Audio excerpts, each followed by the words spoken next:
I missed you guys. How long has it been? A week? 2 weeks? It's good to be back, everybody. What's going on? Welcome to Ignite. I've got Rich Briddock here. What's up, Rich? What's up, Alex? He's poor, but we call him Rich. So it's good to see you again, buddy. His kids are draining him. How many kids you got now? Still 4. Still 4. Still 4. You never know. Every year there's one more. Not anymore. No. We won't get into that. That's a HIPAA violation. Speaking of HIPAA-compliant marketing, so there was a lot of things we used to be able to do with full funnel media strategies, and now we can't. So today we're going to be talking about all the different kinds of ways we can circumvent some of the things that we used to be able to do with pixels that now we cannot, very sadly. But there's still lots of exciting full funnel media strategies that work, that drive down CPL. We've seen it ourselves. Just PPC alone doesn't do the trick anymore. That's why Meta's profit just today released, I don't know when this episode's going to be released, but 23% in their quarterly earnings, up over last year. Why? Because full funnel advertising works. Rich, what's going on? So what are the things we used to be able to do with our friend the pixel that now the pixel's the enemy we cannot do anymore? Yeah, I mean, I think there's 2 key things that we used to be able to do with our friend the pixel. One was conversion tracking, so just measuring how many conversions each marketing campaign or channel is driving. Yeah. And then the other is remarketing, right? So essentially re-engaging with advertising users who have been to your site or done certain things on your site, and it was the pixel that you would use to basically put those people into audiences, right? Okay. And say, you know, I know you went to this page about this condition, so I'm going to remarket to you with an ad to try and get you to, you know, essentially book an appointment with me because I know you're interested. You can't do that anymore. Can't do that through a pixel. So because of some of the limitations that we have in healthcare around conversion tracking and around remarketing, it's less easy to just rely on bottom of the funnel conversion acquisition, right? And I think also what is putting pressure on just focusing on bottom of the funnel marketing in healthcare is that advertisers are becoming more sophisticated. Healthcare advertisers are becoming more like brand advertisers who, as healthcare decisions become more of a consumer decision, people are looking at healthcare brands the way that they look at brands in other verticals, right? Like they look at e-commerce brands or other service brands. They need to know you and they need to trust you before they're going to buy from you, right? If you think that we are moved away from a generation that just took a doctor referral and that was gospel to now people who are doing more shopping by themselves, and now you get into a point where really people are doing a lot of comparison shopping even across healthcare brands. Right. And so that brand has to be able to stand out. And you can't stand out when you're just doing bottom of the funnel engagement, trying to reach people at the, you know, when they're right there by that conversion. So yeah, search, SEO, maps. It's not enough at a certain point. Mm-hmm. But like a newer brand to digital marketing or a big brand that hasn't done it, like still the best place to play, it just caps out. The value, the effectiveness, it caps out at a certain.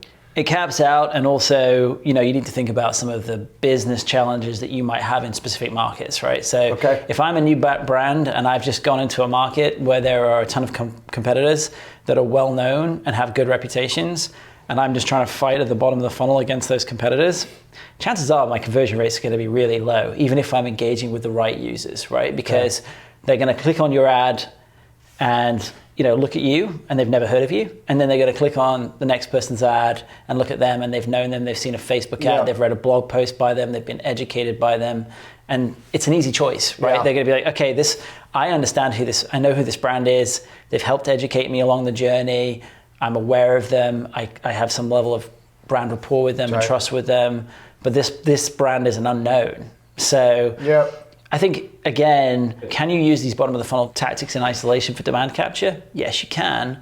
But if you think that your patience and your patient value is, you know, not everybody's worth the same, and you want a certain type of patient, chasing the ones that are really high value, like often healthcare companies will be chasing a matriarch. Yeah.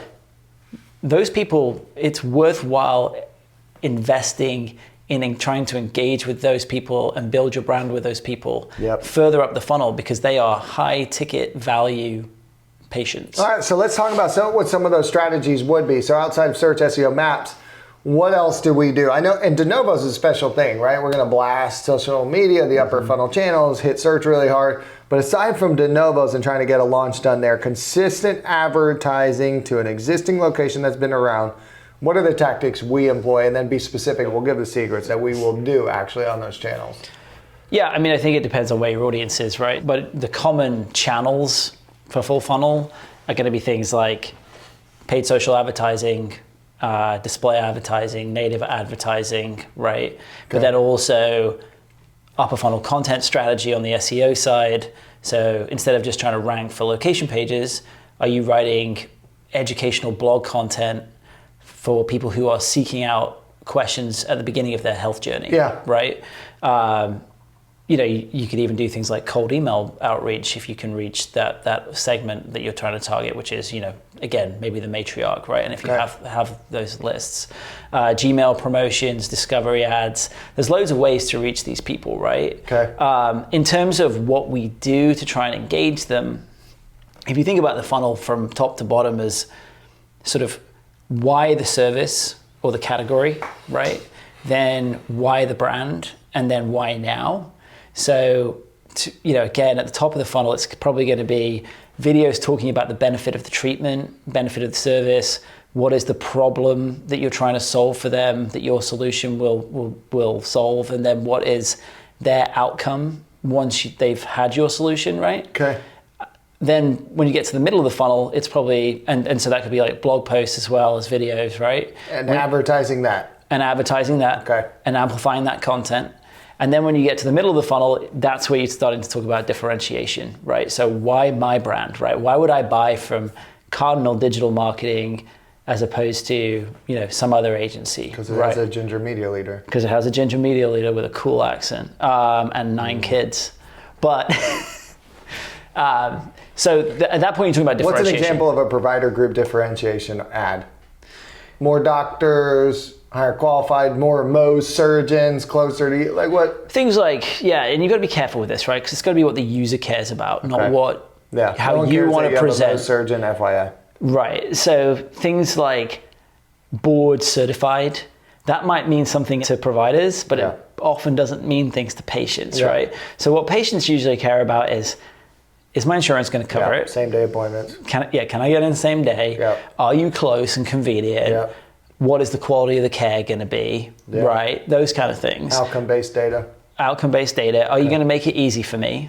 Right? Do you have weekend hours? Do you have extended hours? Those kind of things, right? Okay. Basically, the things that most of us care about in most of the transactions that we make. Is it going to be good? Because I wonder if it's part of it. We kind of think all doctors are equally as good as each other.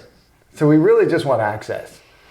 Access is a huge Unless you're going piece. in, high-end, like high acuity plastic surgery or like I have this weird mole on my eye. Like I'm probably going to do some research on that. But for the most part, like general derm, dentist, you're just looking at it now. Now you can't stop looking at it. For the most part, though, it's like we think all providers are the same. So like really, I just want access. Those are the value props, right? And but I will say, you're not going to probably research a provider to the nth degree for something simple like that. But if you go to Google and they've got a 1.2 out of 5 stars on that location, the chances of you going to them are almost zero. I don't know. I just chose a GI doctor with really low scores because I liked him. If I'm not around for another episode of Ignite, it's because they tore my bowels up.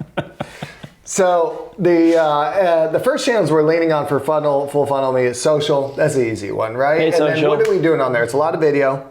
So let's be honest here. Lots of video, and then you can't retarget. So we make sure they watch a certain amount, and then we show them another video. Is that like what we're doing? I mean, that's the beauty of what we can do on social platforms and on programmatic video platforms, right? Is that essentially you can retarget to those users as long as it's not from your website. Right, and still stay HIPAA compliant. So if a user consumes, 20 seconds of a 30-second video on Facebook, to spend 20 seconds with your video, unless they just accidentally left it there when they were scrolling, chances are they're interested in what you're selling, right, what you're offering. And so there's no issue with HIPAA compliancy of then retargeting those users that watched a certain percentage of your video with an ad in the middle of the funnel, where now you're differentiating yourself. So it's like, I showed you this thing about, your bowel disease, right? Yeah. And you watched it for 20 seconds and you were like, man, I also need a flush. Right. So, and then in the middle of the funnel, we then retarget to you with like why this is the best place to get your colonoscopy. Yeah, it is that. And maybe it's because I made up this whole gluten thing 10 years ago. Yeah, that's right. But I drink beers still. So that one's tricky. How do we track the effectiveness of all this? We don't have pixels. Like, how do we know if layering on all these upper funnel tactics has actually helped CPL, cost per booking, all that kind of fun stuff through search? How do you know? It's a great question, right? And especially, you're welcome. There's a first time for everything. So especially considering a lot of these channels are disparate, right? So like, you'll probably hear marketers complain that Facebook is a walled garden, which means, there's no connectivity between Facebook and other platforms, right? So what happens in Facebook, you don't know what's necessarily influencing it. You just know what's happening on Facebook, right? Like the Facebook pixel isn't capturing activity that's happening through search, or the Google Ads pixel, even when we had these pixels, wasn't capturing activity happening on other channels.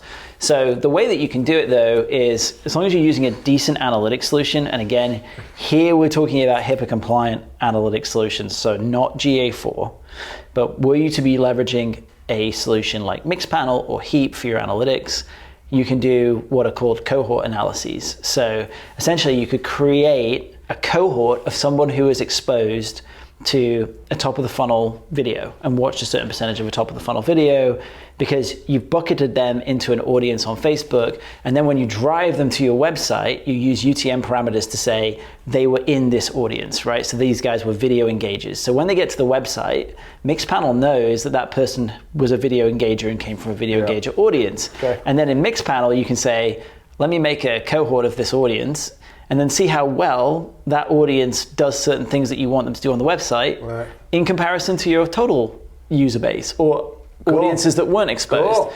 So it's like, that's the way that you can effectively measure if your top of the funnel engagement is having an impact. Now, the one thing I'll say about that. You can also look for more brand searches. More brand searches, brand lift studies if you're running. Click-through rate.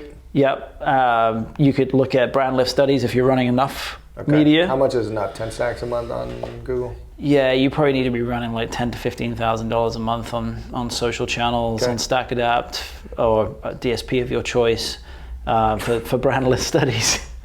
Do they pay us for these mentions we keep doing? No, I don't think so. Mixpanel, you owe me $82. That's what lunch costs these days. But yeah, I mean, there's a number of ways to measure it. I just think the cohort thing is really powerful because it's more direct measurement. It's less around sort of directional. It's like, I know that these people were exposed to a top of the funnel ad, and then I know what they did afterwards, right? But yes, you're right. There are more generalized and directional ways to measure the lift as well. All right, got it. What else do our readers, listeners, depends on how they digest this. What else do they need to know? I think probably what you need to know about full funnel media is, it's definitely where everything is going, right? Okay. Again, apart from the example that you provided of someone with very limited budget that can just run at the bottom of the funnel, this is where marketing, and digital marketing in particular, Why is it going there? Because it's getting more competitive just to fight it out at the bottom of the funnel, right? Yeah, and less people are probably going to search every day too. Yeah, the search landscape is changing, right? With the introduction of Bard and stuff, and what impact is AI going to have on search behavior? Recommendations. Yeah. And then you've got things like LSAs on the search results page now. I mean, a lot of stuff is changing with search, meaning that there are more competitors in the space, and more options on the results page. But also, something that we didn't talk about is it's so cheap to engage with people at the bottom of the funnel, right? And top of the funnel. Yes, thank you. You're talking about 2 cents or 3 cents for a video completion on Facebook. If you think about even what you would pay to drive traffic to a blog post at the top of the funnel from search, right? That's probably a couple bucks for a click, right? So 2 cents or 3 cents versus a couple bucks, it's a no-brainer. And if the first exposure I have to your brand and even to the category in general is a bottom of the funnel search where our clients have had to pay $15 for that click, and then I'm like, this brand doesn't look right for me, or it doesn't have the answers that I need, that's a waste of $15. Yep. Whereas you could have spent 2 cents to engage with them at the top of the funnel, make sure that they were educated, understood what you did, understood why your brand was the right brand for them. Yep. And then, to your point earlier about measuring the lift, then they're seeking out your brand in particular. You're paying maybe $1.50 or $2 for that click. They're coming to you and they're already primed to buy. Okay. So from an efficiency point of view, yeah, it's incredibly cheap right now. It's incredibly cheap, and also, you know, your conversion rate should be so much higher that if you get the mix right, the amount that you spend at the top of the funnel should be more than recouped in your savings. Yeah, we've seen the CPLs come down across the board, even with something that we kind of oversimplified is your creative has to be off the chain. It has to be good. I mean, look, it doesn't have to be Hollywood level production, but it has to be good in the sense of you're explaining to the user what the user needs to know. Yeah. So just, and you know, this is a real world example, just having a YouTube video of what the inside of your office looks like with no overlays and no sound is not going to explain to the user why they need this treatment. Don't let your founding provider dictate creative direction. Right. You need to tell the user why they should be interested in your solution, why they should want to buy it from you, and why they should act now, right? Versus, we have a pretty office. Like, how nice the office, if that's part of the buying decision, certainly focus on it, but it shouldn't be the sole thing that you show them, right? Yep. Yeah, very helpful, guys. And I hope you found this tactical, Rich. We embarked upon this journey, I think about 18 months ago, when we really invested in the creative and the dev side and starting to run all this upper funnel stuff. And we thought that it would help, but the numbers have proved it out. The smallest clients know you don't need to be doing it. We mostly mess with the bigger provider groups, and it makes a ton of sense. Once you start seeing diminishing returns on search, 50% of your budget to share or whatever, you're starting to hit that. It's time to begin investing in upper funnel. You need to get good at it anyways, because all of our PE-backed groups are now preferring de novos over acquisitions because interest rates are too high, and it's the main way to go for de novos. Right. You got to build some brand preference. And it's still way cheaper than TV, radio, and billboard, at least for the next 5 years. That'll change. That's going to get inverted at some point, and everyone's going to be like, man, why didn't we advertise more on Facebook when we could have? Anyways, all right, not to pad Mark Zuckerberg's weird-ass wallet, but thank you for joining us on Ignite. Rich? Thank you for having me, Alex.